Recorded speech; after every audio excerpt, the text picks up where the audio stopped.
What's up, my Yu-Gi Bros? I'm your host, the one, the only, the RJB0. Welcome to Yu-Gi-Oh! And Business Casual. So Dragon Rulers will go down in history as one of the best decks, if not the best deck, in the history of Yu-Gi-Oh! But I also think that it's one of the most skillful decks of all time and one of the best teaching tools in the game. In this video, I am of course talking about the Fall 2013 format of Dragon Rulers as opposed to the Summer 2013 format of Dragon Rulers. We're talking the so-called Ravine Rulers as opposed to the Rejuve Rulers. Because the Rejuve Rulers were basically try not to be the first person to put down a big guy, and if you rejuve into a Maxi or a Veiler, you win the game.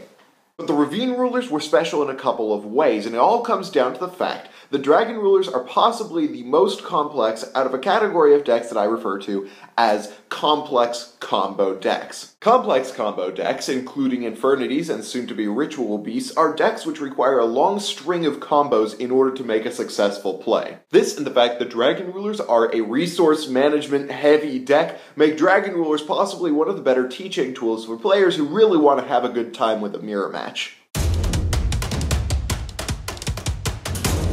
Complex combo decks, Dragon Rulers in particular, require you to keep a ridiculous number of things going in your head at once. Which Dragon Rulers have I already used? How many of each Dragon Ruler do I still have in my deck? How many of each searchable card that isn't a Dragon Ruler do I still have in my deck? This is roughly half of the things that you have to keep in mind every time you make a play with Dragon Rulers. Once you've mastered this kind of thinking with Dragon Rulers or Infernities, looking at a play for any other deck is going to seem easy.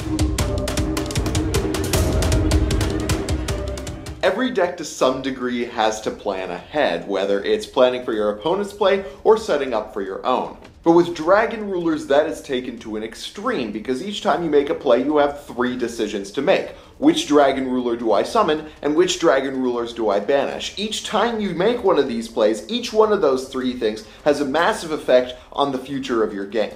In the Dragon Ruler mirror match, this becomes twofold because you have to do the same thing for your opponent's plays. If I summon a Dracosac, how likely it is that they're going to be able to Big Eye it? Do I have the out for the Big Eye? Is there a way that this play could leave me open to a Crimson Blader? Once again, this is only a minute amount of the planning that goes into a Dragon Ruler play, because like most skillful decks, when you're playing a Dragon Ruler deck, most of your plays are entirely situational. They come down to what's going on in the game at a time, so you can't really plan ahead to play for Dragon Rulers.